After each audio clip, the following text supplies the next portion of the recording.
DNA test होना चाहिए। कैसे मुख्यमंत्री हैं ये, इन्हें कौन राय दे रहा है? ये कानून किसका संशोधित है? ये इन्हीं का संशोधित कानून है 2023 का, जिसमें ये कहा गया है कि डीएनए टेस्ट होना चाहिए अगर 7 साल से ज्यादा किसी की सजा का कोई प्रावधान है तो क्या गलत मांगा? और उनके परिवार के लोग कह रहे हैं, और वहां भी पुलिस सच्चाई जानती है, हमारे पत्रकार साथी भी जानते हैं सच्चाई। वहां की पुलिस जब बीजेपी के इशारे पर और वो सच्चाई से अगर काम करना चाहते तो उन्होंने क्या किया? उन अधिकारियों के खिलाफ कार्रवाई कर दी। तमाम अधिकारी ऐसे हैं जो कह रहे हैं कि हमें तो नौकरी बचानी है, हम क्या करें? हम टेंशन में आ जाएं कि हम भी सर मार दें किसी आदमी के सर पे। आपने देखा नहीं बनारस में क्यूटो में क्या हुआ? अधिकारी पे इतना प्रेशर कि वो आकर के सर मार दिया उसके व्यापारी के। सोचिए आप, इसमें तमाम ऐसे लोग हैं, आप अकेले में बात करना कितने प्रेशर में जीवन जी रहे हैं। भारतीय जनता पार्टी का एक ही काम है, भारतीय जनता पार्टी का एक ही काम है, काम बिगाड़ना। अगर हरिशंकर तिवारी जी की, उनके परिवार के लोग या उनके अनुयायी या आसपास के लोग उन्हें सम्मान देना चाहते हैं, उनकी प्रतिमा लगाना चाहते हैं, तो सरकार को कहां से ये कानून याद आ जाते हैं और जानबूझ करके इस तरह का व्यवहार करते हैं, डराने का काम करते हैं। ये डरा करके, बुलडोजर दिखा करके या पुलिस को अपना कार्यकर्ता बना करके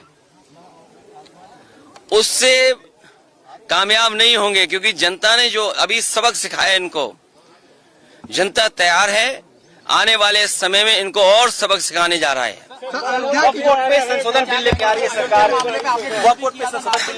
देखिए मेरे पत्रकार साथियों, सच्चाई आप भी जानते हो, भारतीय जनता पार्टी साजिश, चुनाव से पहले भारतीय जनता पार्टी षड्यंत्र करना चाहती है चुनाव से पहले, और उनका लक्ष्य पहले दिन से रहा है कि समाजवादियों को कैसे बदनाम किया जाए, और खास कर से के मुसलमानों को लेकर के उनकी जो सोच है वो अनडेमोक्रेटिक है, अनकॉन्स्टिट्यूशनल है।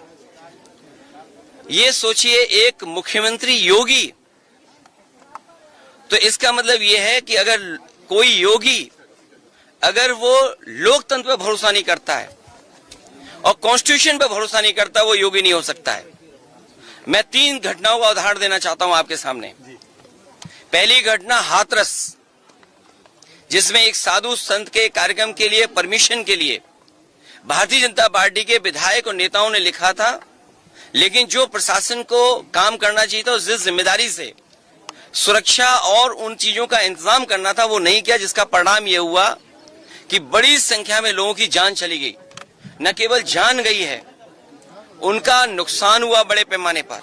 बहुत से लोगों का हाथ पैर या जो भी नुकसान हुआ, उसका कोई मदद सरकार ने नहीं की।